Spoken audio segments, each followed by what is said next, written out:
Live streaming is on.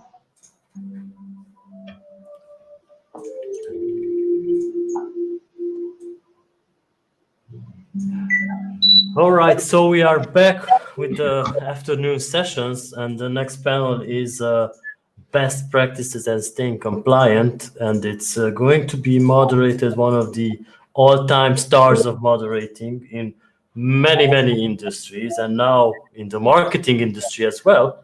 Tal Itzhak, I will give you the virtual microphone to start this panel discussion. Yeah, why not the virtual microphone? It's like a real microphone. It's stuck inside.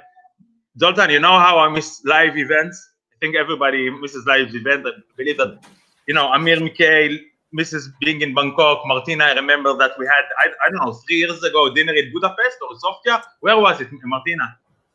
I don't remember. It was some Eastern European city. Yeah, it was in Sofia. Sofia. I remember something exotic, yeah. Do you remember what we talked about then? No. What was it? I'll tell you later. Okay, no worries. No worries.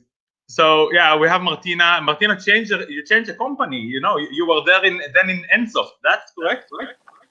Yeah, that's right. I have been appointed as Senior Marketing Manager for SOFTRAY Solutions. That's Atlanta-based software engineering company. So I'm now in a role as Marketing Manager to make solid foundations for the marketing worldwide when it comes to software engineering. Amazing. Yeah, and I'm very happy and very blessed to work with these people. Yeah, the team is exquisite. They're very nice people, very nice. I saw them in events, also live events, and yeah, I really hope to see everybody live again, which hopefully will be very soon. Shireen, it's the first time I'm with you in a panel. I would like to hear more about your. Hopefully. It's the first time I'm with you in a panel. Hi there. Sorry, my screen's got funny. Nice to meet you. Nice to be here. Thanks, everyone. Delighted. Yeah. Tell me more, Shireen. I want to hear, you know, about you, about your company. How did you enter the gaming industry? Let us know more. Sure. Well, I was in gaming for 10 years, 11 years, exited just recently. So I started out in conversion and then moved through affiliates and CRM, and I really love CRM. For me, it's the digitized version of hospitality and turning negative experiences into positive, which has obviously been quite a challenge in the digitized world. And that's why I love it, because there's, you know, you have to bring the element of human aspects to like a completely virtual world, which is, you know, a challenge, unique. And throughout my experiences, I've always operated as such as a consultant. I take great joy going in, unearthing what's there, putting in something that's like sustainable, and have it kind of automation, basically, obviously setting up an automation. And once that's kind of done, I feel that there's an unequal exchange of value. So then it's time to move on. So my career over the last 10 years has been about 1 to 2 years in a company to go in and identify what needs putting in place, optimizing, and then you know, moving on to the next challenge. And that's where I started Vibrant Imagination in July, and taking on from all my different experiences with the different companies I've worked at. You know, everyone tries to do things in a certain way for the same thing, and you know, it's about sometimes being able to take a step back and look at the overview. And fundamentally, like, there's a lot of, I would say, you know, there's a lot of thought that needs to go into everything that you do, and Vibrant Imagination is about, you know, putting together those pieces from a more kind of holistic step back, and then actually putting them into practice. So great to be here with best practice and compliance, because that's what it's all about. And for me, like, I think that's how any business becomes successful. Thank you, Shireen. It's nice that you have been actually in different, you know, you are in conversion, now you're dealing with the CRM, and it's nice to see that you're changing like roles, but still staying in the same like interesting online, if I understand, aspects of online marketing and online gaming. It's nice because, like, Amir, who's the first speaker with us, also, you are working for an Israeli newspaper, right? And you're working, you had different positions, all related. Very fast. What did you say? Sorry? Like 10, 12 years ago or more. Yeah, it doesn't look like that, right? 10, 12 years ago. You don't look that old, Amir. We all try to stay young.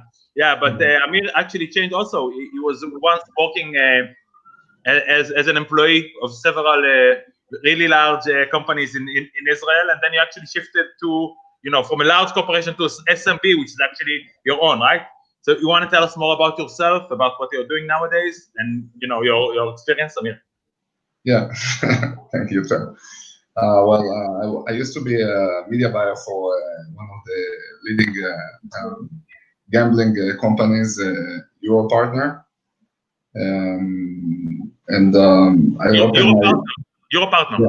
Yeah, it's like it was owned by Teddy Sagi. It was one of the leading playtech brands. And 10 years ago, I opened my own company, consulting for lead generation, TRAFFICLIGHTMEDIA. We feel that we were focusing on many verticals, from apps, toolbars. And in the last 5 years, we started focusing on doing lead generation for financial. Part of it is also for gaming. We're focusing mainly on email marketing. We're doing a partnership with partners that provide us in-house database. They all opt-in, and we do for them like list management. So this is one of the strongest things we are dealing. I know that Amir is well known. It's not a name that you invented, but I heard many people call you the king of data. That king of data, king of database. This is what everybody has his nickname or his specialization. And what I heard about Amir, that he can take very cold leads, or let's say leads that are worth garbage, and make them into marketing gold, which is what I heard. But we're doing our best to remain compliant. We got a very strong lawyer. Yeah, thank you so much. With us for the last 4 years, and we're doing very well in this field. Yeah, so I'm really happy to have you, Amir. I was with Amir last year in Milano, I think, right, in the European Gaming Congress, which is actually the same event that we're hosting tomorrow. And look, 1 year ago, no one even know. Corona was the name of a beer. Corona was the name of an Italian dance act that did the rhythm of the night. Corona was like a crown. No one thought about the 1 year, and look what happened. But hopefully everything is, every challenge is for the good. So thank you, Amir, for joining us. I would like to deal, because we're all here dealing with marketing on different aspects. And by the way, Shireen, you are based currently where? I can't hear you. You're muted. Sorry, in London, in South Wimbledon. Yeah, exactly. You have a very British accent and a British appearance, but originally you are also born and raised in London, Shireen? Actually, no. I'm half Irish, half Jordanian, and I grew up in Saudi Arabia. And then I went to boarding school when I was 15, and then I went to uni in England, and then I moved around. So I've spent my whole life moving around. It's a very important part to my work-life balance, and I think it's good. Yeah, it gives you different thoughts and different perspectives. So you actually moved to UK only in 15 years old, and you have a really British accent. Yeah, well, I moved to Ireland when I was 15, and then I went to school there, and then I moved to the UK for university, and then moved to Gibraltar, that's where I started working in iGaming. Which company? I was at Betfred, and then I went to Mansion Group. Yeah, that was, to be honest, Mansion Group, I think, was that's where it really cemented my CRM. And, when it comes to best practice and compliance, there's several people even now, as soon as I know that they worked at Mansion, we're like, great, we can work together, because there's a structured, aligned way of thinking, and it's very efficient, effective, and productive. Yeah, Mansion is actually very good friends and business partners of us, and it's a really school if you want to learn how to do proper gaming. There are people at Genesis for mention. There are people in Yeah. other lots of gaming companies for mention. And if you wanna learn, apparently there are more companies, similar companies that mention is a good school for learning how to do stuff. Absolutely, I completely agree. And Martina, you're from Croatia. You're from, I remember, from something from the Baltics, right? Right? No? No, I'm from Bosnia. No, I'm from Bosnia and Herzegovina. Bosnia and Herzegovina. Now I remember. Yeah. But Yeah. I remember that you were the only one in the table that had also only you had also an EU passport. That's correct or no? Yeah, that's it. And I still have it. So I remember that. Yeah, but I was the only.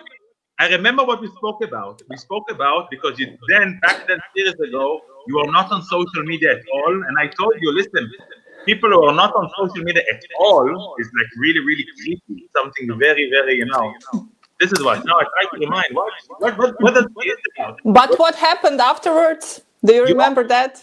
No. Yeah, the day after the dinner, you had a panel discussion and you talked about me for 40 minutes because you couldn't understand why I don't have a social media account and I'm in marketing. So the goal was achieved. On stage? Yeah, on stage. No way. No, it sounds it sounds very typical of me. I like to do the dialogue on stage. Yeah, but as you can see, I'm still living and breathing and kicking marketing. No, but you're now on social media at least, no? Or still not? Yeah, I'm on LinkedIn, of course. Oh, okay, yeah, finally. I think it's important. I'm not on Instagram. For WhatsApp, it took me years to connect to WhatsApp.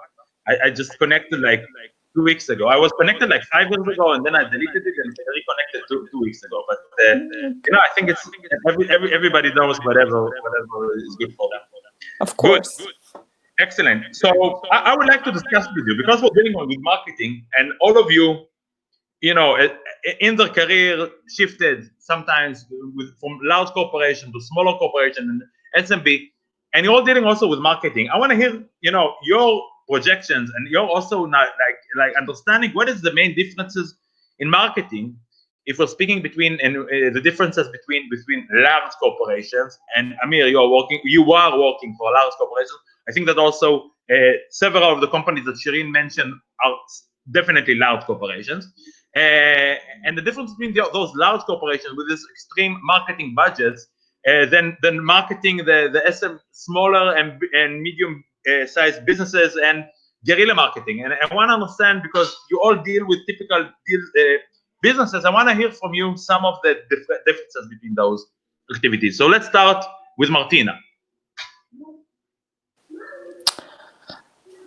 Well, there are many issues and concerns to tackle here, but let's point out the most obvious one, because the bigger companies have, of course, already established brand recognition, and they certainly have a larger budget to focus it on the further strategies. But when it comes to SMBs, I would like to add that it's a process that helps create brand awareness for starters, and then to proceed with everything else. But the thing that I always like to state is that if you don't have a product that the market needs, no matter the budget or the team size and everything else, you can have a, so to say, success.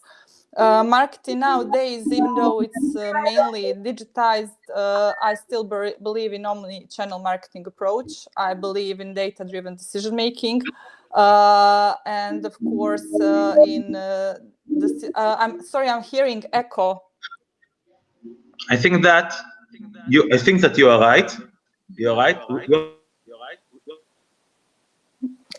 And all of those processes, when we are talking about the big companies that have been around for many years, are something that they already have installed. But for the smaller companies, those processes and compliances yet have to be established. So when I started working, not only in the prior company, but in others before that, I wanted to be a builder. I wanted to be a trendsetter for that company. So when we work together, we can achieve goals. When I achieved the level of supremacy, so to say, I wanted to step aside and find another challenge for me, because I find myself best when I build something. So besides the budget and that issues, other thing would be processes, internal processes that need to be established within every company. And the third one is the market and ideal buyer persona. If we don't know who our ideal buyer persona is, we may encounter many difficulties. So I'll start with those items, and then after the other ones finish their statements, I may jump in. Thank you, Martina. You spoke about data-driven decision making. Can you explain more about that? Sounds like really cool buzzwords, but probably in effect it's not that easy. So can you please give them demonstration? Data-driven decision making isn't easy, and I know it sounds like a buzzword, but it includes many metrics. Especially in the prior panel, we talked about Google Analytics and how each of us uses them for decision making, and what items in Google Analytics we find important. So for me, the decision making, for example, for building a new web would be all the insights that I can gather from Google Analytics. For example, if I want to decrease bounce rate, if I want to make retargeting campaigns based on my current demographics, these are all the data that I need to have from Google Analytics. And if I don't have, for example, exact percentage of the people and targeted market that I want to focus on, I can't make any decisions. I can make decisions, but in the long term, they will be invaluable. Thank you so much, Martina. Amir, did you hear about data-driven decision making? I think that data is important. But I would like to hear from you as someone who has been working both with large corporations and now mainly working with lots of smaller companies and helping with the marketing in different fronts. I would like to hear from you your view on the different aspects. Yeah, what I remember most from big companies, the big company I was working with, it was like a lot of meetings, board meetings with like 8 to 10 people. The decision was made already by the manager, and the process was very like not focusing the performance, more like agenda of budget they got, and that's it. You didn't have like today. I'm in a field that I'm more flexible to make decision and change, and put my focus on campaigns that are working well for my clients. And if I see that, for example, if I make a campaign for crypto forex, I can decide to optimize it and change the budget to other channels. What is harder to do in a big operation. If I understand what you say, it's actually you see actually an advantage in being agile and working with flexibility in smaller operations. That's correct. Yeah. Very nice. Very nice. Guys, I would like, Shireen, can you add anything about this aspect between SMBs and large corporation, or shall we move to the next topic? You will decide, Shireen. Yeah, sure. I'm happy to add my thoughts. I think obviously, as everyone pointed out, the difference in finance and resources. So between large and smaller corporations. So I think as a priority, smaller, really have to kind of optimize the 80-20 rule. There's 20% of a target audience that are always going to be knowledge-based or switched on in social. And so it's about prioritizing the kind of high revenue impact wins, your low hanging fruit, but really kind of going into your 80-20 rule as an SMB. That's and speaking personally, having just launched ourselves and we're small, this is has been a large part of putting into practice. Okay, out of all the percentage there, out of all the skill set and the resources that we have, what 20% of market share can we get out of a specific segment? And that's as a process, then becomes an inherent way of working that you then take up each level as you continuously grow. that would be the main thing for me. Amazing. Thank you so much, Shireen. Thank you. You're welcome. Great. Great. It's funny that everybody is in different places, you know. Amir is in Givatayim, I'm here in Tel Aviv, in my new home. Shireen is in London, in Wimbledon, actually, right? SW9. Yeah. And Martina is, but you're now in Bosnia and Herzegovina, you're not based somewhere. Yeah, I'm currently in Mostar, but I have moved to Sarajevo 2.5 months ago. Sarajevo, like the song Miss Sarajevo by U2 from 1990. Yes. Everything is like music. Guys, the title of our panel is Best Practices and Staying Compliant. Okay, and this actually implies that maybe practices and compliance is actually different.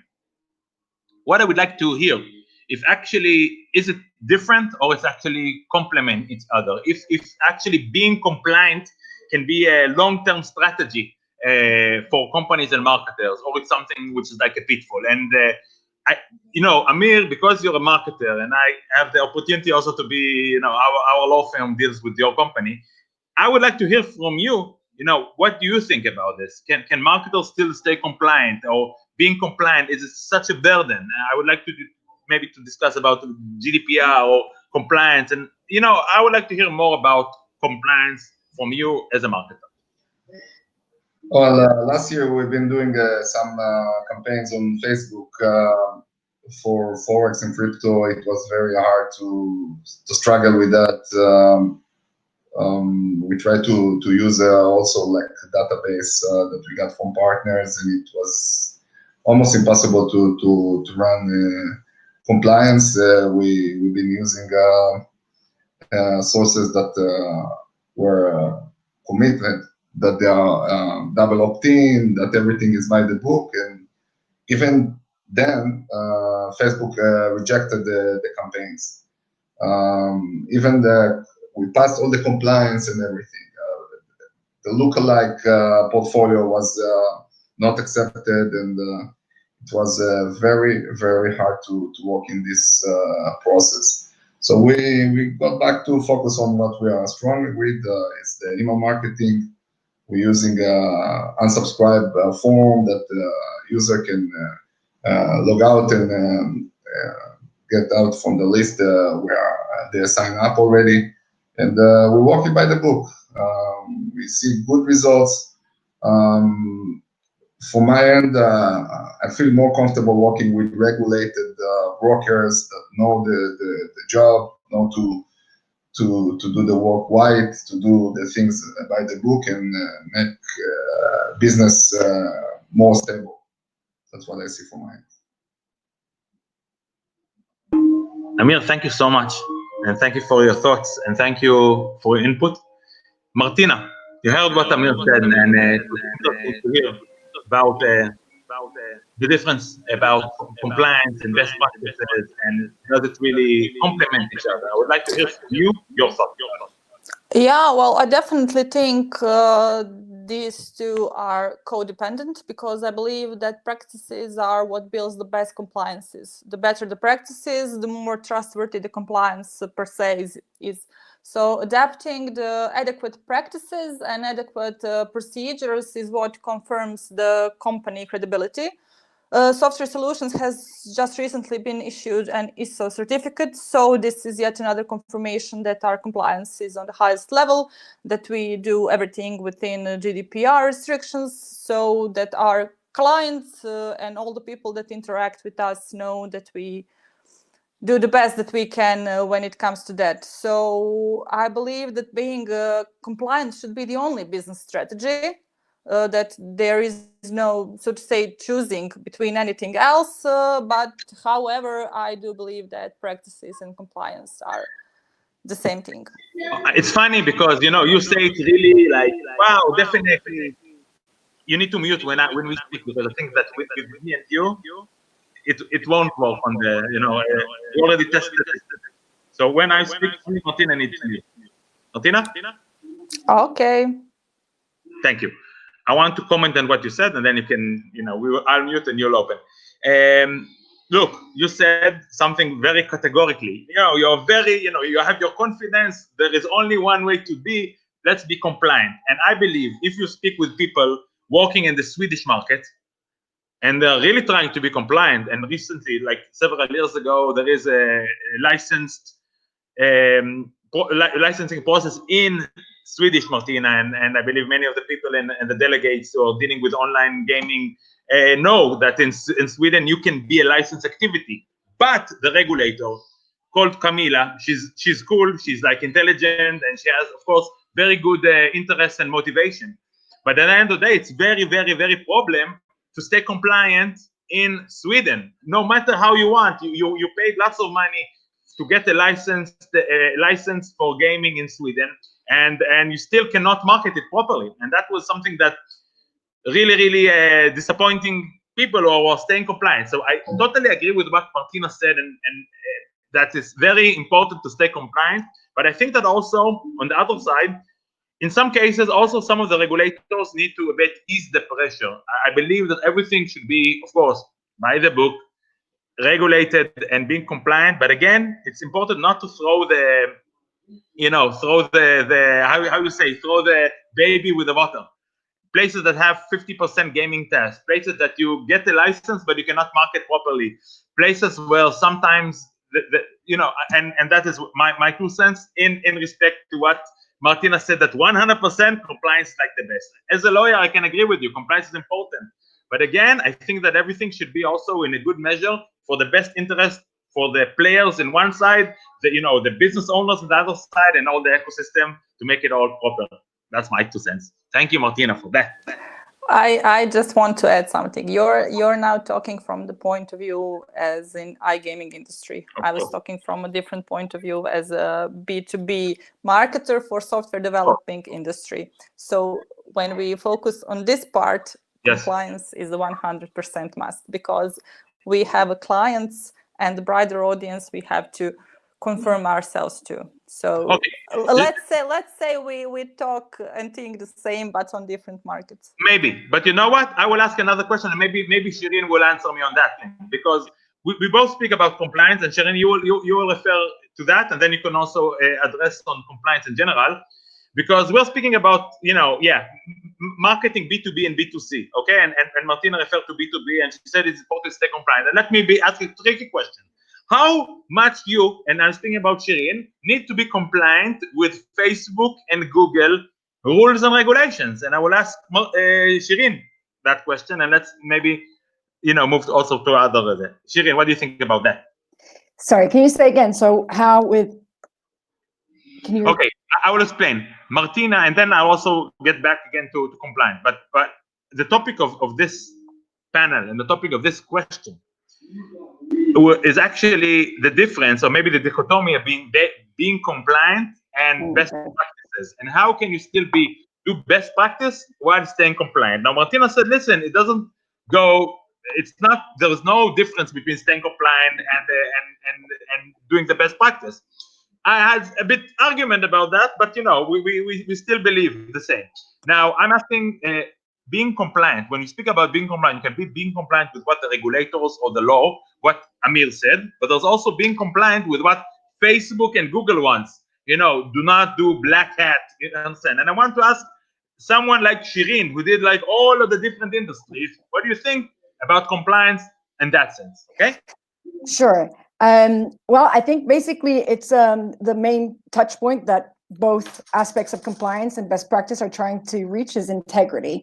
Okay. And like as integrity, if we look at like say male and female energy, compliance being the male energy, this is the goal. We want to achieve integrity. And then within that space is best practice for how you achieve that, the female energy again, but each one in its own contribution is integrity, and it's about finding the best design practice, which actually comes as a way of thought. I mean, I remember from when I first went into gaming, I mean, obviously, like a lot of people have a lot of things to say on a moral perspective about why you do what you do and working in that industry. And I was like, well, if I'd rather someone like myself working in it who thinks the way that I do than someone whose pure goal is money, money, money.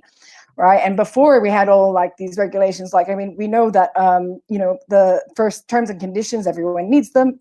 And like one of the first priorities, I'd be like, my specialty was onboarding, conversion and onboarding. And that's why I moved from conversion into CRM solely like as onboarding journeys. And, you know, those first interactions are first impressions, and no one reads past bullet point 3. So, you know, and a lot of bad experiences come from not having the right information at the right time.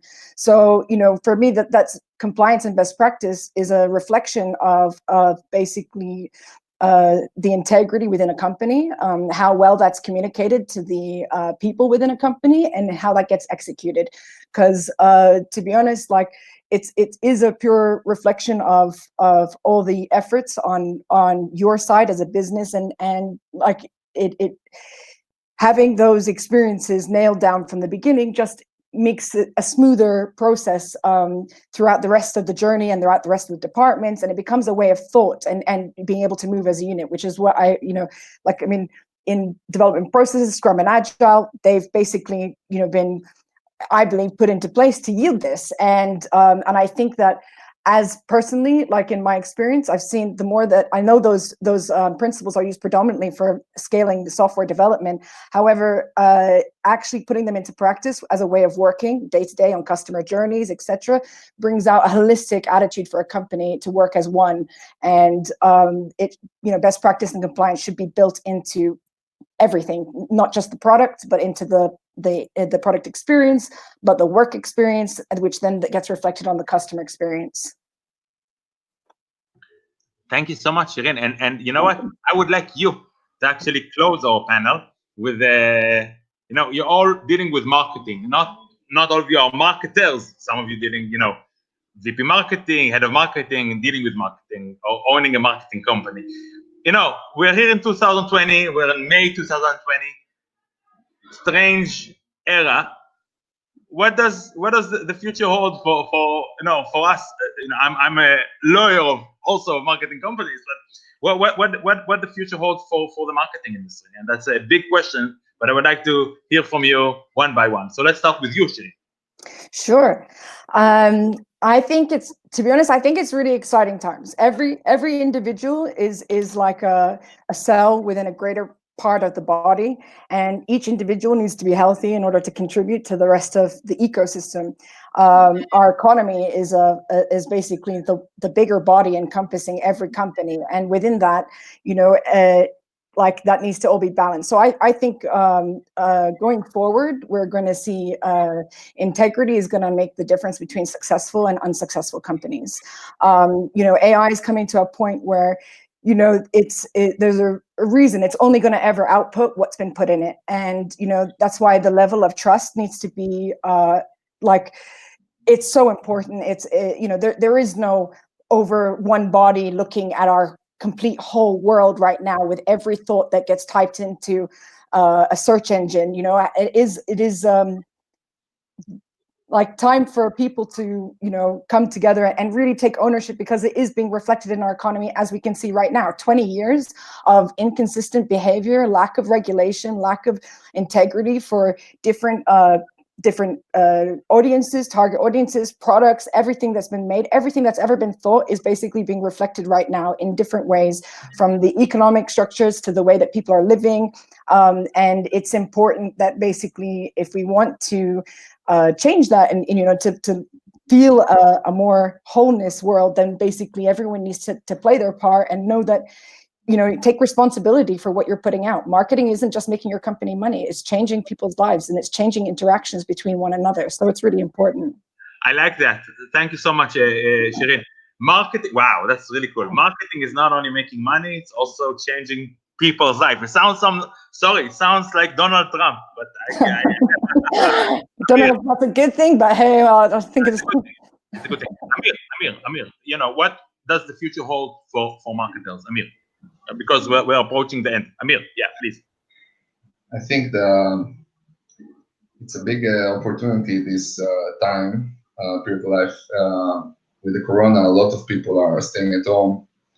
They are more using the technology more for marketing. They purchase their whole behavior, marketing behavior is changed, and we see most in the gambling and the forex, crypto. We see a growth in performance. People are using more the media. They are more open to get more offers, more opportunities, and we need to see this as a big advantage.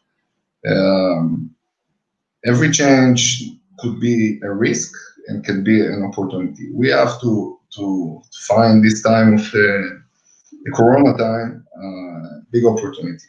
That's how I see it, and to be ready for the period after the Corona.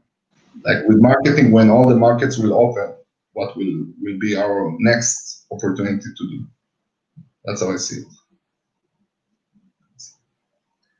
I agree with you, and I cannot. We have one last someone to hear, and this is of course Martina. Martina, please, what does the future hold for affiliate marketers? And Well, for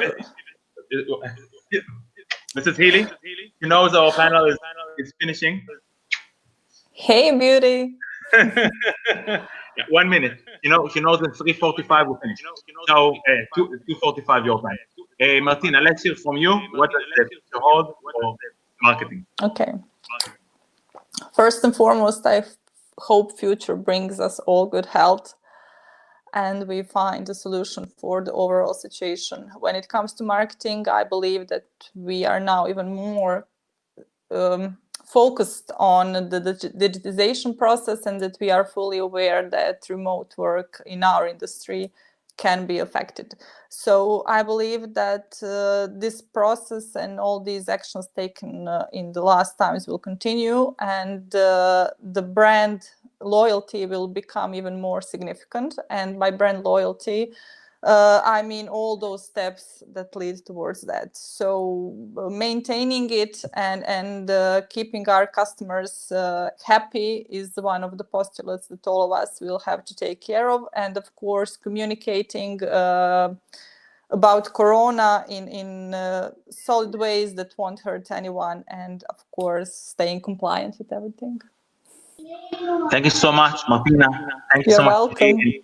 Thank you, Amir, Mikay. Thank you, Zoltán and the guys. And really, I think it was great. Picante is actually, it's a new establishment. And of course, Zoltán and Betty and the team of European Gaming does amazing events for several years, boutique events, which I had the pleasure to be. And hopefully we'll see you again in virtual events and physical events and lots of business together. I'm Tal Ron. Have a great day. Thanks, Tal, for the great moderation. Thank you, guys. Thanks, guys. Thanks all. Thanks. Bye. Bye.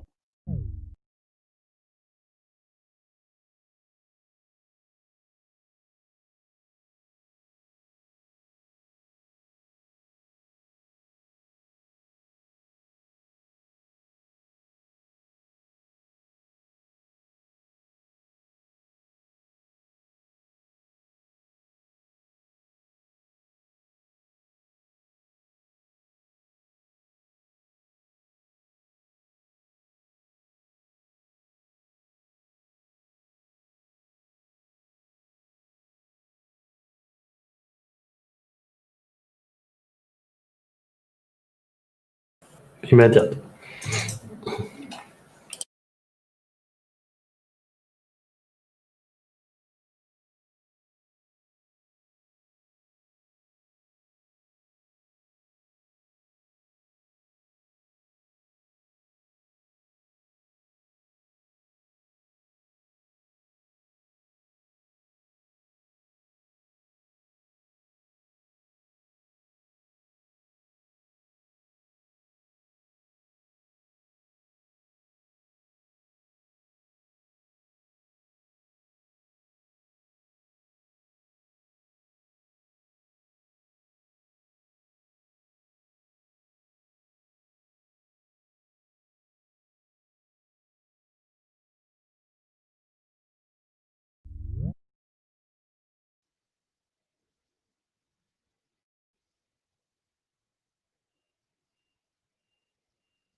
Okay, now.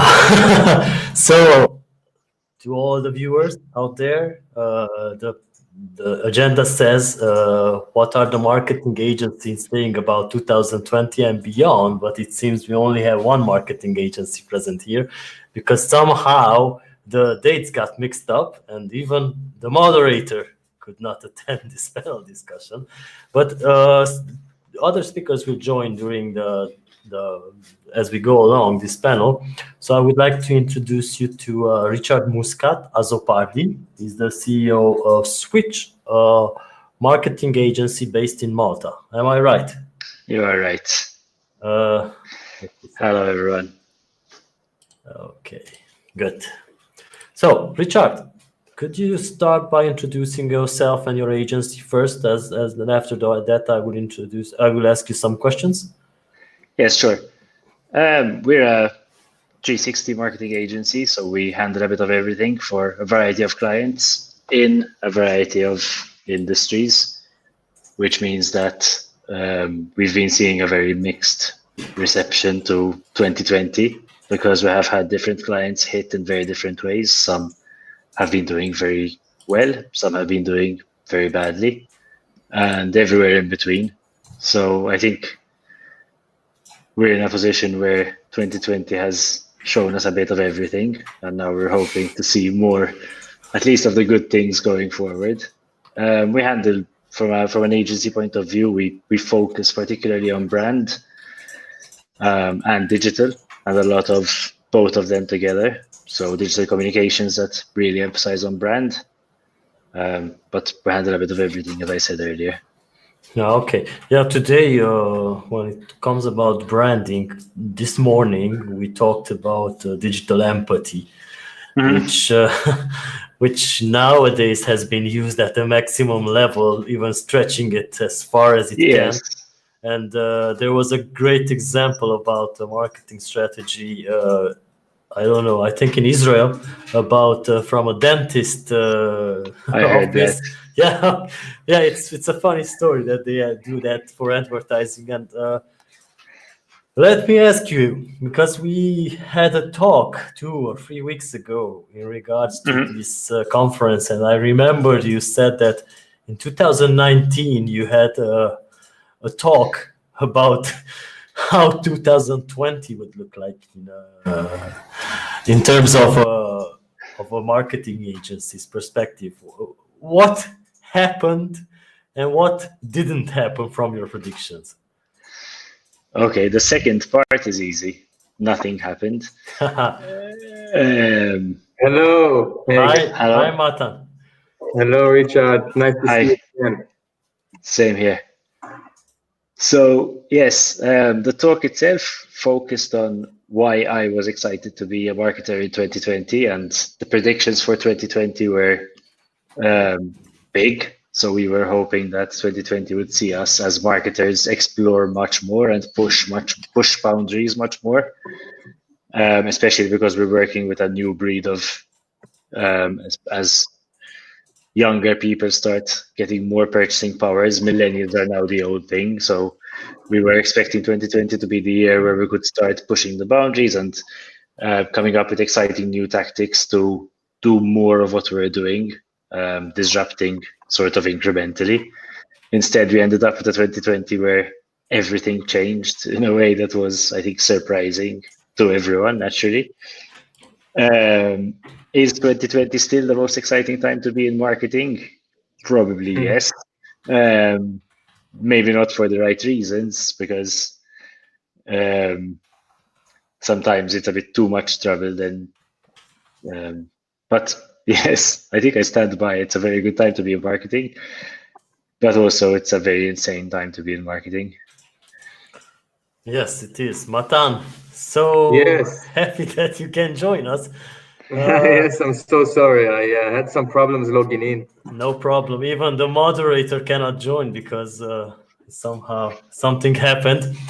Never mind. I started with Richard by asking him to introduce himself and then asking him a question about if it was 2019 and you were speaking about 2020, what were your expectations and what happened actually in 2020? So please introduce yourself, and then afterwards you can reply to this interesting question. So first of all, my name is Matan. I'm head of Boiling Offers, founder and CEO of Boiling Offers, which is a CPA network. And we also do some agency services for specific clients and deals. But our main business is the affiliate network, matching between top advertisers with top affiliates from the same field to make sure results will be good, and of course both sides will be satisfied in order for the relationship to continue. And as per your question, I think that 2020 is a big surprise for every human being on this planet. But I think that with the challenges that this year brought upon us, there are also very interesting opportunities, including the marketing field. People are spending more time online. Some of them are educating themselves on new things. Some of them just, boring at home in lockdowns in where they are in the country they are trying to spend some time and buy new products or services. And you can be there showing, proposing your product or service and bringing them the value they are looking for. So there are opportunities and challenges, same, but with the right approach, I think you can make the lemon to a nice lemonade.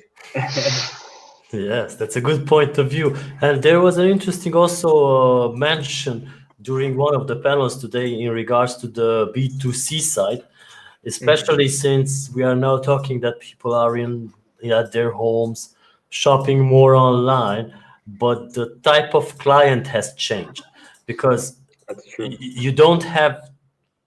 you're not targeting just those simple people that maybe I do not want to how should I put this, to say somebody is stupid for falling for an easy conversion banner. But you also have people that are into marketing and they understand what's advertising. So do you think that this Christmas season coming up next year, Valentine's Day, because I think that this lockdown things is probably going to extend till next summer. Do you think that it will be harder or easier to sell during this period? And let's start with Richard. I mean, in terms of your clients, do you think that it will be easier than in other years to sell or harder? So I think it's a very good question, but in order to answer that question, you need to understand the market in which you are operating in. There is not only those people who are just looking to buy right now what you're proposing. They are also now have more time to do the research and make better decisions in their purchasing decisions, and I think there are only like 3% audience that is looking to buy now, compared to 97% that obviously in the different stages of the customer journey, but some of them are still doing research on a product or a service.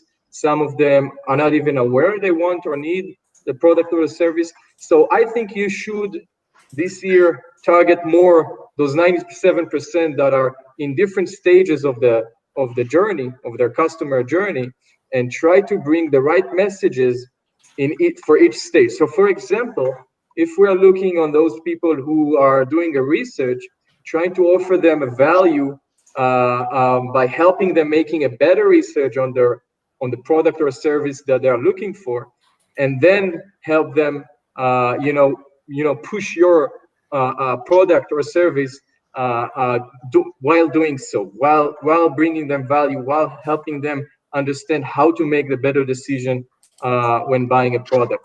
And there are, of course, people that are not even aware they need a product or a service. So you should also try to create more content, helping them, educating them on how a certain product or service can be helpful to them during this time or in general. Okay, thank you, Matan. Richard? I'll actually pick on that, and so to a certain extent, it helps me expand on my answer. I think, so on one end, I think you both are being very kind to our audiences. Yes. And I mean this in the kindest of ways. I don't mean this in, so what I mean is that if I was the kind of person who did not take the time to research something before buying it, being locked in doesn't make me someone who will research something before buying it. It will probably mean that I'm going to do more of what I usually do, not change my habits in that, most of my purchasing habits. But what Matan said becomes really important for the people who do the research. So now these people have much more time, and these people are much more likely to be, and now I'm going to use the word very carefully, these people are very likely to be influencers in that specific area. And influencers, it could be simply their family asking them questions because, listen, I'm locked inside, what TV should I buy? So now these people need much more timely information. They need much more valuable content for their research. But overall, from what we're seeing, the people who did not do research are still not doing research. The interest hasn't been piqued because they've been spending more time inside. Online shopping has actually grown exponentially, and we don't see that slowing down again. It did slow down, at least locally, it slowed down quite drastically after the shops opened again, and we haven't seen the levels of March, April, and May being reached again yet. That might change as the weather changes. But honestly, I have no clue what's happening in a month's time or in 2 months' time, because the one thing we've really learned is that consumers have been completely unpredictable this year. Everything. Yes, as everything else. But yes, so what I would do is spend more time creating better content for the people who are doing research, but also help them look more well-read, sort of. So give them the information that they need, and make sure that when they are going to take a decision or help someone with a decision, they find your content and your information about that subject. Mm-hmm. Yeah, I think also B2B businesses are now very much suffering in terms of selling their services. Definitely. Yeah. And, go ahead. No, go ahead. So yeah, I was about to agree with you. B2B really having a hard time recruiting new clients, or perfecting the way they generate new clients, because a lot of industries, a lot of businesses got a big hit when this crisis started, and some of them even got closed or cannot offer their services anymore because of this pandemic. So I think for B2B, for businesses, trying to regroup and understand what other businesses might be relevant for your product or service, or try to maybe work on your service or product to make some changes in order to be more, in order to approach new areas of the market or new markets. That would be a good start to really improve this terrible situation, and try to get yourself into new markets, new fields. Yeah, exactly. This is also a time to reflect and exactly, maybe sometimes bring out projects that you've been bypassing because of lack of time.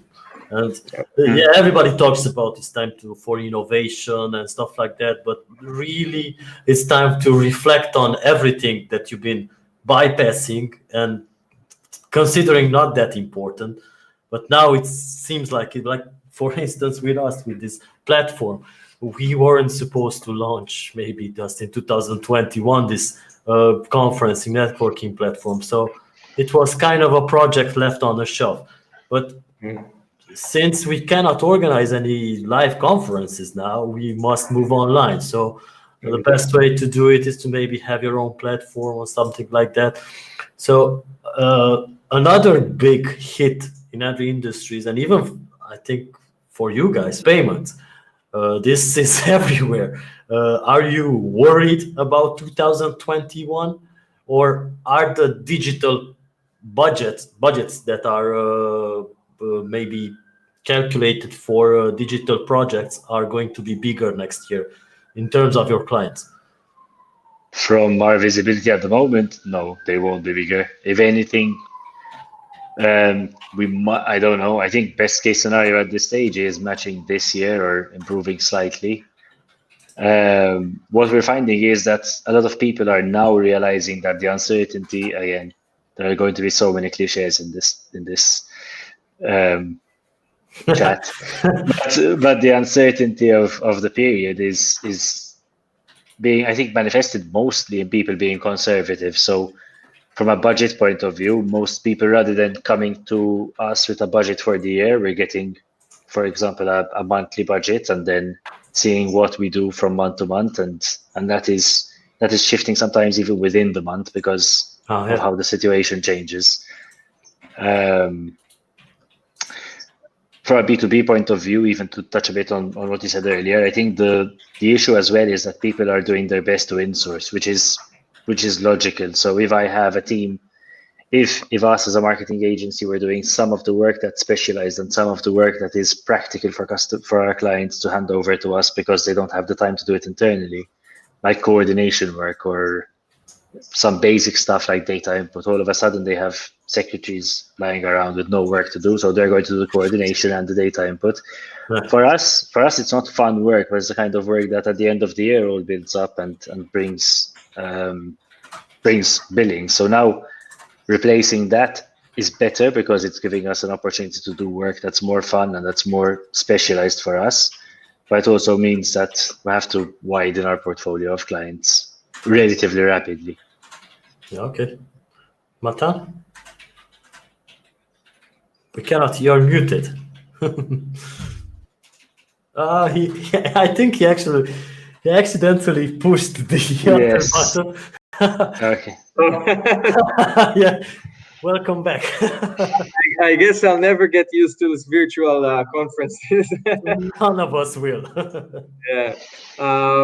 So from an agency perspective, I think if you have clients that got hurt because of the pandemic, obviously their budgets will come down and will be reduced, maybe even canceled. So I would suggest for an agency to try and look out for those fields that has gotten a lot of opportunity out of this situation. Got even better and more and higher traffic and demand for their product or service, and then try to offer them your services.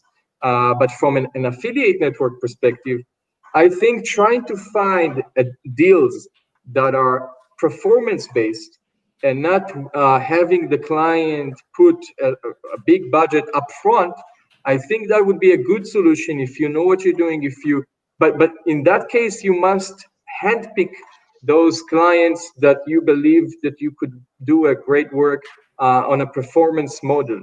That way, you can really scale up and generate a nice revenue if you do these things, and not trying to wait for things to get back to where they were before the pandemic. That would not be a good idea.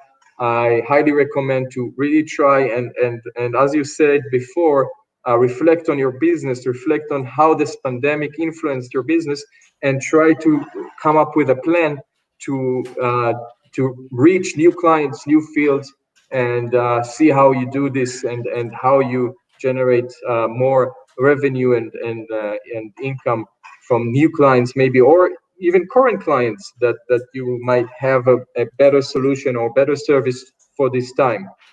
Yes, and we must also touch base on old clients or clients that are traditional clients, as you can maybe say. Exactly. How Maybe you have traditional clients that you could come up with a good idea for them to execute during this time, because it has a correlation between the COVID or and their business, and you can maybe create an opportunity out of it. Yes, exactly. Loyalty, because let's get touch base on this as well, this topic as well, loyalty, because as a marketing agency, you guys must have tons of clients that you have from day one, maybe. Okay, not day one, maybe, because those from day one usually go away after 1 or 2 years. It's somehow good because they we can open up this discussion, make it more interesting, because they do usually ask for more discounts and stuff like that, because we have been with you from day one. But how has this pandemic affected this relationship with clients that are long-standing clients, like maybe 3-4 years old? Do they understand your need that you still need to make incomes from clients, and even if you cannot reach that many new clients, you still need to maintain your business in order to help them? So let's start with you, Richard. What is your idea of loyalty? I think on our end, it was a scramble from day one. It was a scramble from day one to get this sorted with our clients, with the clients who gave us the sort of the base of our income. It was mostly fair. So in certain cases, we had clients in the hospitality industry who just had to shut down completely, where we lost the business in a way that is totally understandable. We supported them to finish off the projects even without billing the last bits of projects over there. We had some clients who again needed more work, so where we had done the work but had to just do the work again from scratch because all the plans had to change and we had to put that in. And I had clients who just kept on going to a certain extent, and then the ones, so I'm just talking about the ones who were affected, so the ones where it made sense. The others, in certain cases, they're actually doing better, so that there was no conversation over there. But overall, I think it was very much a quid pro quo kind of discussion. Everybody understood that, yes, we do still need to bill a certain amount at least if we are to keep on surviving. And we had certain clients who told us, listen, we can't afford you at the moment, but we need you to survive because we want you to work for us. So we're not going to touch our retainer, even if it means giving you more than we can actually afford for the moment, because it's a long-term investment. And over there, what we did was we at least tried to put in more work and put in more effort. So we're with some of our better clients, we're putting in, rather than discounting, we're putting in more time to at least leave the billings at the same amount. But overall, I think it worked well. When you look at it from a loyalty point of view, I don't think we lost a single client to COVID. We lost a lot of billings from clients to COVID, but we didn't lose individual clients. And yes, it meant doing a lot of extra work. There were times where we were doing 50, 60 hours a week. Most of the team was putting in 50, 60 hours, and we were billing 30% of what we would usually bill in that month. But still, it was a way for us to, it seemed again, like the catchphrase of the month was in it together. And we did our best to go with in it together and did a lot of work for free, but we knew that everyone was suffering. And then eventually, again, it came back to whatever. We're still in that situation with some of our clients. So some of our clients still expect more work for less money. And again, you can understand it because they're in industries that are maybe not tourism, but very, very directly linked to tourism. And that is to be understood. Thank you as Okay, well. thank you. Matan? Yes. So again, I'm looking from two perspectives. So from the first perspective, which is the network, the affiliate network, we really care about having the continuation of receiving traffic from our publishers and affiliates. And what we're trying to do is to improve the deals, to help them make a better job and reduce their risk while generating traffic, because obviously they're working on a performance base, so they want to make sure they're not just going to put a marketing budget, especially in this time, without knowing if they will, get the ROI for this marketing budget. So we are trying to, with trusted publishers, trusted affiliates that we have a long, lasting relationship with, to offer them great deals that will reduce the risk, even conversion guarantee. Sometimes also what we are trying to do is to, with new affiliates that want to, join the network, is to start off with a small test, just to show them that we know how to convert their traffic, we know how to give them performances, and once they see that, and we see that their traffic has quality and justifies a better deal, then we voluntarily offering those deals, because we want them to, also obviously make a living during this time, and not only make a living but also be profitable and be happy with their results.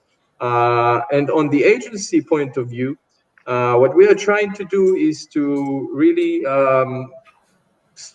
keep the stability of lead generation, help them reach their KPIs, their marketing KPIs, and of course setting up kind of models that would help them to also reduce the risk. So if we didn't reach a certain KPI, they won't pay the full amount, they will pay 80% or those kind of structures, just to show them that we are we are all in this together, and we don't want to take advantage of this situation in order to just getting a better deal or getting more money, but also caring about our clients and partners. So we can all go through this period of time and get out of it stronger and better, and hopefully learn a lot doing this process. Yes. Yeah, and during this period, there's an interesting thing I wanted to touch base, and it's good that we received a question from the audience. It's about freelance marketeers, and are there freelance marketeers a threat towards affiliates or marketing agencies during this time due to their pricing differences? So do you consider freelance marketeers as a threat during this period? To who? To affiliate networks and marketing agencies. I think they could be the most potential partners for our network. For any marketer, any freelance marketer that knows how to run campaign, even if it doesn't have the specific experience for a specific field, he can start learning by setting up 1 or 2 tests. We can provide him with everything he needs, in starting from creatives and strategy and even liquidity after a small test. So I think it's exactly the opposite. I don't see them as a threat, but as an opportunity to join forces and maybe become profitable together. There is a common belief that network, you profit less with networks. It's better to work directly with the advertisers. I think that's not true, because with a network you might have a smaller commission, but everybody knows, every marketer knows that you don't only look at the commission that you're getting while making a campaign. You have different parameters that you have to take under consideration, which is the conversion rate, the EPC, the ROI. If you have a network that is connected with a few advertisers, even from the same vertical, then they can do another layer of optimization on your traffic by sending your traffic to few advertisers. If one is not converting well, the platform knows automatically to direct and point the traffic to someone who converts better this day. and you know, generate a lot more profit to you as an affiliate, and give you better ROI. Also, people don't take under consideration that we can provide you with a lot of insights because we work with different affiliates, and each affiliate has his own thing, playing his own game, knows how to do his best thing on his traffic source. We have these insights from various traffic sources, from various platforms that we can share, obviously under limitations, because we don't want to hurt any one of our partners, but we can share some insights that will help them, you know, become a better marketer, a better affiliate. And I don't think you get that with advertisers. Advertisers is only working on his product. His only interest is to promote his product, not any other advertiser product. So he would only suggest you give you tips on his product and from his perspective, not from a broader perspective. Okay, so no threat on there. Richard? No, I think I'm practically as positive as Matan is. So I think that there is a rise of freelancers. There's also a rise of the need of freelancers. So on the one hand, yes, there are more freelancers available on the market and more freelancers available to our clients or to our potential clients at this particular period in time. On the other hand, freelancers usually have a much lower staying capacity than a larger agency to gather clients, to get clients. So what we're seeing at the moment is that we have a better pool of freelancers available to us, which means that we can collaborate better with freelancers as an agency. And traditionally, we've always worked with freelancers in different areas, so this doesn't really change much from what we do. We work with people to shoot certain types of videography on a regular basis. So I don't see that as much of an issue. It's difficult for us. It's difficult for them. So realistically speaking, having more of them around doesn't really change much. It's the prerogative is on us to provide a service that combines more than what a single freelancer can offer. And it's what we always look at ourselves and say, so the questions we ask ourselves all the time. Would a freelancer be able to offer this? Because if they can, then our client is probably better suited to just go to a freelancer. What we bring is the value of having 20 specialists not in a room, in their own bedroom at the moment, but yes, having 20 specialists in a team who we can draw on at all times. But individually, any single individual service is probably better suited from an individual freelancer most times. Okay. And jumping to our conference earlier this morning, we talked about different social media channels that have popped up, and especially one that stands out is TikTok. So in your opinions, are you guys doing any campaigns on TikTok for clients, and how has it been converting, or what? Because as far as we know, it has a relatively young audience, just like I think Snapchat was the same thing, but there you go. Yeah. So could you maybe give your input on this one?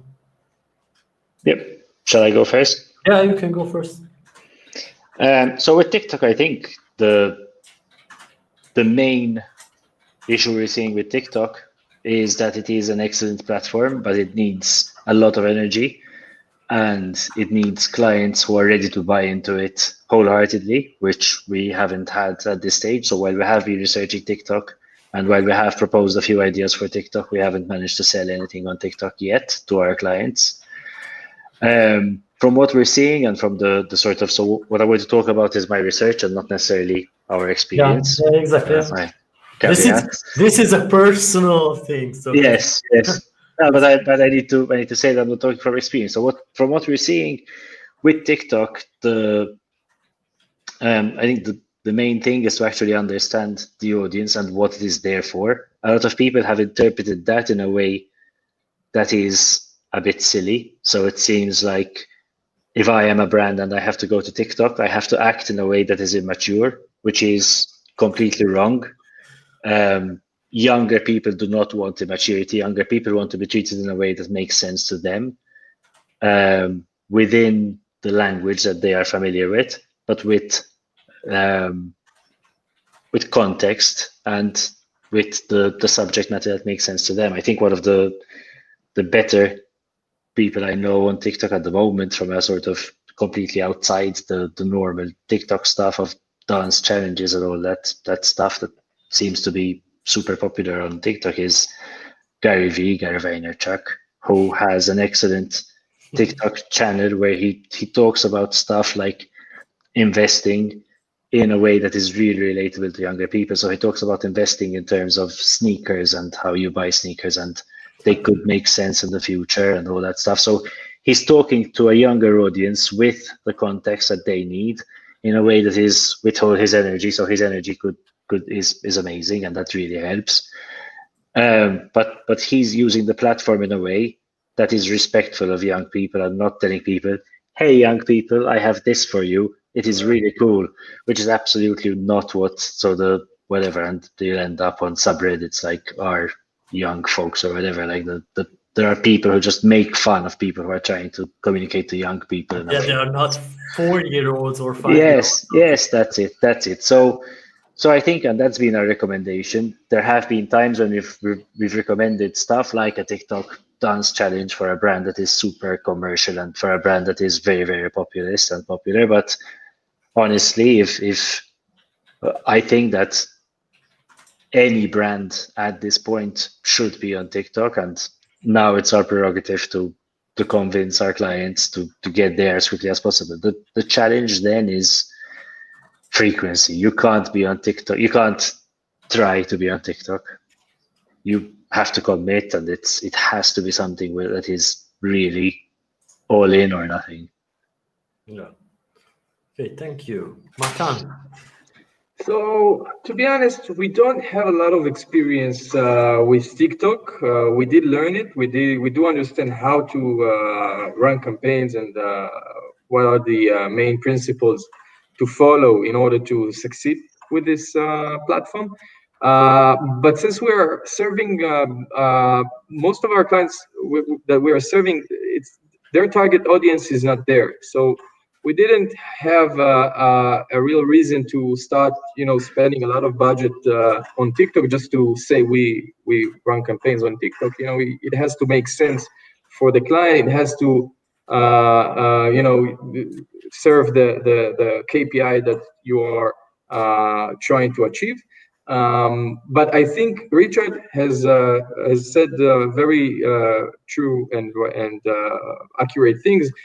You need to commit to it, because the frequency of the content that is that is changing all the time, and the way the audience is consuming this content is by having a lot of videos, different times, and you have to, even the form and shape of the video has to be very native, kind of, I would say, like in terms of, you need to show someone is dancing with a brand, or do something that is not kind of cutting the loophole, that is being on the TikTok platform. But I think, yeah, with creativity, eventually you can do anything anywhere. So it really depends on what you are trying to promote, and if your target audience is there. If it's there, definitely go for it and put a lot of efforts in it, because it's a new platform. I think there are also a lot of opportunities. Maybe the CPCs are not so high. Maybe the conversion is very well. You need to try. And again, one product's results is not another product's result. So it really varies. But I think, yes, if it makes sense to you and to your client, definitely try it out. Okay, thank you for your input. What about IGTV? Because this is something I wanted to ask the panelists this morning. However, we did not have time because we had a disconnection of our stream. So, are there any successful stories in IGTV campaigns? Because IGTV is something that is being used very well by many brands, and it has a lot of potential. Because I can tell you honestly, I did not have an Instagram until this August. So yeah, I just got an Instagram, and now I have about 1,500 followers in Impressive. 2 months. I just post running sessions over there, so nothing. But I do have a lot of followers coming from the running groups because I have the hashtags.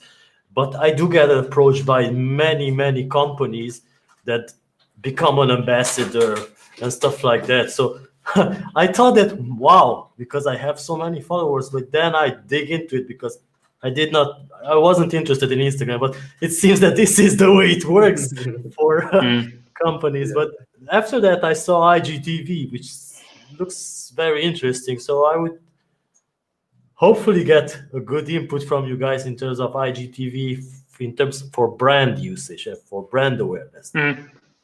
We've had good experience with IGTV for brand. We've run a few, I wouldn't call them campaigns because it's just brand content. So we've run brand content for I think one of our clients, quite a lot for one of our clients, and then a few bits and pieces here and there for others. But one of our clients in particular we've used IGTV for them to create mini documentaries around the brand, and in some cases some recipes, so some longer form video content. What we find with IGTV is, one, it's critical to understand how it works, and it's critical to understand that Instagram will push the first little bit at you and then expect you to continue. So you have to make sure that the first bit is interesting enough to get people to want to continue watching the IGTV episode, whatever you want to call it. And just like I said about TikTok, more than anything else, as long as you understand what your audience is expecting from IGTV, then you should be fine. But brands have to be very careful to not talk as brands on IGTV. So I don't think that product focus will work. You're mentioning running. I just shared an IGTV with 2, 3, or maybe 4 of my own personal groups from a running brand. I don't know if you know On Running Shoes. They're a Swiss running shoe company who created a little video for IGTV, and that was stunning. And I'm on Instagram for maybe 20 minutes a week, but that hit me, and then I watched. So 3 of my 20 minutes were watching this IGTV video because it was a stunning production on the right medium and talking to me in the language that is interesting to me. So that's probably the key, more than the actual channel. Okay, got it. Matan? So I think for IGTV, I think it's a part of a big move that Facebook did, both on Instagram and on Facebook, is to increase the engagement. It's in order to increase the engagement with the videos, because before you had just videos rolling with a news feed, and you might have paid attention to it, and you might kept the phone on and didn't lock the screen or something, so it kept running, and they didn't know if you're actually watching it. And advertisers wanted to know what is the engagement, how those videos are really impacting the real campaign's results. And so they did this in order to really increase the engagement. And once you start seeing a video, you must click on something in order to continue watching it. And I think it's a great change, and it has a really good opportunity in terms of bringing more of your story to the audience, from the brand story. So it's good for storytelling. It's good for just if you want to strengthen your brand awareness, or just provide more content, which is longer than the just short stories, then it's very good. But again, it's just a platform, and eventually it comes down to the content which you're presenting on this platform. But technically, it's a good feature which you can use smartly if you understand it, and know how to take advantage of it. Then yes, I think it's a great thing, and you should use it for specific goals. Either to educate your audience or your followers, or it really depends on the product and service. But yeah, there are a lot of opportunities, but again, it's all about the content eventually. Okay. There. One more topic we are going to touch base upon before we finalize. We have a good 10 minutes. Is about virtual reality and our augmented reality. I've been to an interesting conference about 4 years ago about virtual reality and augmented reality, and that's when I first discovered that there are agencies that are doing exclusively advertising in virtual sphere. So now that Facebook is going crazy with this Oculus thing and has shifted all the virtual reality developers and everybody against them somehow, it's going to be interesting for the agencies who are doing this. So I don't know if you guys are doing any advertising in the virtual or augmented sphere, but do you see any future in this? Because we've been talking about augmented reality taking over for about 3 years now, but nothing has really happened. Just Pokemon Go, and that's it. Afterwards, augmented reality was just for fun. But do you see a future in this? Honestly, if I would to go first, then I think if there is a future for it, now the COVID really fast forwarded to that future. But honestly, I don't see how practically people are going to be, using the Oculus Rift the way they use their smartphone, either Oculus Rift or any other virtual or augmented reality product, because it requires too much commitment for the actual device, for the actual medium. And I don't think people would want to be with the glasses on or with some sort of device on their head, the way they have the smartphone. Because for the smartphone, even though it's very addicted and, you're always, going back to the smartphone and open it, you need to access it. You need to do a certain physical activity in order to reach to it, like you do with the TV, like you do with the computer. Here, you just put it on your head, and I don't see how it can be on your head the way it's accessible, like the way mobile is accessible to you, 24/7. So I don't know. It might have a niche, that would work very good for like gamers, like I don't know, movies, and then you could advertise and promote in the different apps that will be available for this specific device. But I don't see how it will be like on a large and broad scale, like in Facebook and target audience. I don't see what people, even though Facebook had real plans for it to have your own avatar, and you would be able to go in the newsfeed like in a virtual reality. And I don't see how it will be practical unless they will really jump up to the next curve and do it like very, very realistic. Like you could actually see and feel and have the all emotions, and that as if you are seeing the person in person. So unless that happens, I don't see the large success of this thing. It might have a niche, but I don't see how people are going to adopt it in terms of large scale. Okay, so before you start, I would like to add to this that at this conference there was an interesting point. It's what you said, Matan, is in terms of practical use of it and comfort of those goggles. And one interesting point was that female users are about just 10%. Guess why? Because of the hair, because it ruins the hair once you put it on. And this is why it's uncomfortable for women. So it's something that you could not even think about it, but that's why there are less female users for virtual reality. Okay. Wow, that's interesting. Richard, let's hear your input on this. Okay, so it might explain why I'm okay with virtual reality. You should be okay. Yes. So I think I'm somewhere in between. I'm going to draw a parallel to something which is a very different, let's call it a technology, which is a very horrible word for it, but that is the very humble QR code. And in 2008, 2010, everybody was working with QR codes and nobody was using QR codes. So you had QR codes absolutely everywhere and nobody ever pointed a phone at those QR codes.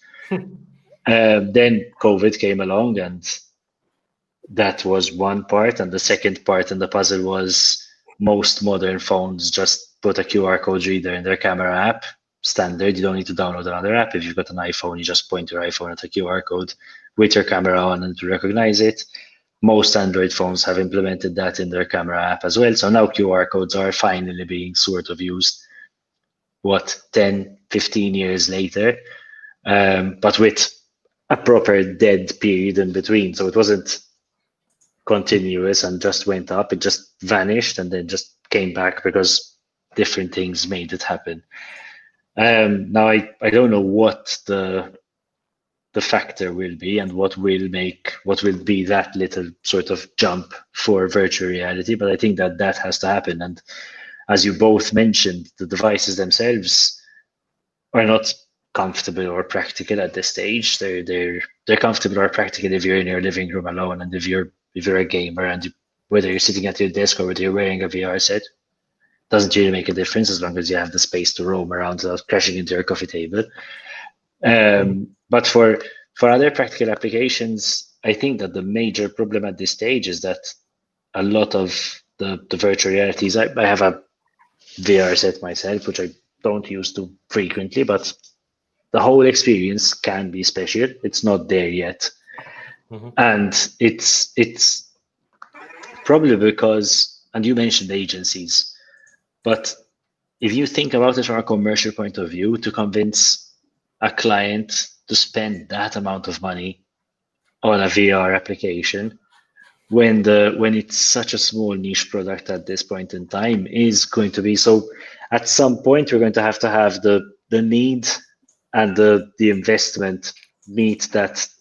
The graphs have to meet at some point, and until that happens, it's going to be a very slow incline and very, very niche. I agree completely. At this stage, it is completely niche with whatever. Augmented reality is different. So we're still going to have problems with augmented reality, and for that to happen, someone has to go and actually create an open a platform that everybody can access and have a standard for it. But augmented reality is probably going to be an easier sell than virtual reality for larger markets, especially if you can do little things. They don't have to be. I see augmented reality as a platform for trinkets, not as a platform for life-changing stuff. So it's this little delightful moment of whatever, you scan a menu and something sort of pops up or something. It's not life-changing. It's fun bits and pieces. Yeah, because now I saw some running gear with augmented reality, which in your glasses, it shows how fast are you running and stuff like that. Yeah, but you can use that as a platform maybe to, once that guy is looking somewhere, to have an advertising just in augmented reality.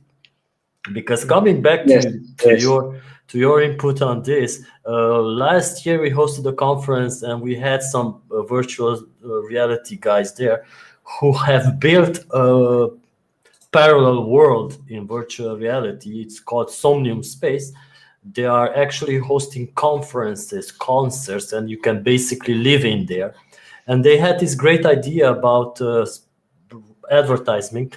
Like, this was where you can buy a land in virtual reality, then build a house in it, your own living room, etc., and also own a TV on which you can watch different things. But if you want that TV to be branded like Samsung or LG, you have to pay a fee.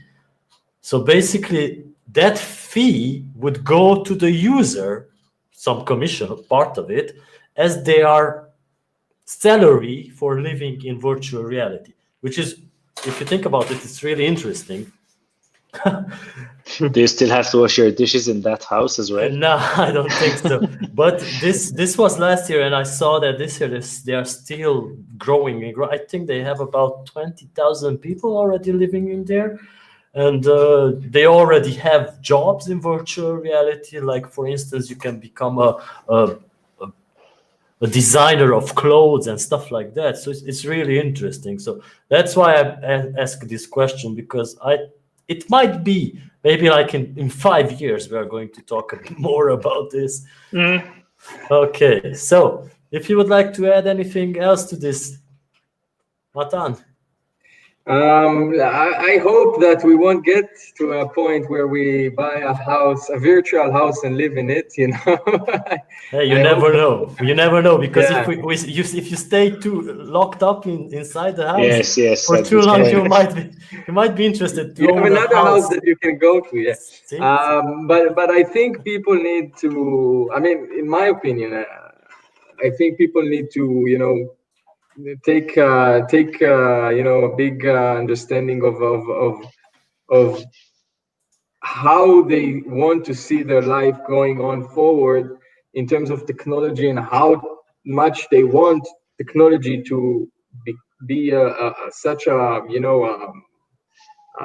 an intensive part in their life. I think you should have this limit where you use technology for your needs, but you also invest in real relationships with real human beings. And I don't believe that this COVID-19 pandemic, you know, will remain with us for eternity. I think it will have an end, and I think people should not forget about it, and try to stay, you know, close and to their current, you know, loved ones, relationships that they have, and not trying to move them to a virtual place, because we're still human beings and we're real, and you know, I think we should focus on staying that, and then having some dedication to real and meaningful relationships. Yeah. Either way you put it, there will be advertising anywhere. So Anywhere there Yes, is. So any final words for other fellow marketing agencies? Like something like stay strong. Yeah, stay strong. Stay strong, of course, and yeah, you're welcome to reach out and talk about new collaborations, new projects, or even just get an advice. I will be happy to talk to you guys. And I also, before this meeting, I also got to know Richard, and we had a nice meeting, and hopefully we will also find ways to collaborate. And I strongly suggest everybody working in, you know, in the marketing, online marketing industry. I think there's a lot of room to reach out to new partners, collaborations, because everybody has this need of marketing, every business in the world, especially online marketing. And I think there are a lot of opportunities. You just need to be smart on how you plan it and how you execute it. And that's it. You have all the tools you need to really come out of these tough times much stronger. Okay, Richard. Agreed. No, I'm totally with Matan on this. It's a question of let's do things together. Let's see how we can help each other, because at the end of the day, we need to get out of this stronger. And I think that the people who manage to push through this period will come out as a much stronger breed of marketers, hopefully doing better work, more exciting work. Let's do this. Okay, it Good was luck to everyone, of course. it was really nice Yes. to have you guys here on such a short notice for me. But I think we had a great talk now, and Yes. Yeah, we did. We did. Let's- Very let's- interesting panel. let's give each other a global, warm, virtual hand now. Okay, guys, Thank you very much, Fantastic, Zoltán. You were thanks. great. Thank you, Bye-bye. guys. It was lovely. Have a great day. You too. You Bye. too, guys.